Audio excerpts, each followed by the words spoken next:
มไตลูกน้อยกังวลเมื่อยามหนาวแม่ก็คอยตุ้มห่มเพื่อลูกของตนนอนกายพัดดีแม่ฮักลูกเนื้อกลัวดวงตาฮักเกินกลัวสิว่าเนื้อผ้าปัตตภี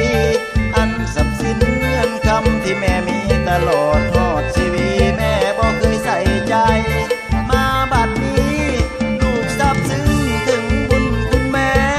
ฮักแน่แท้สิบ่แปร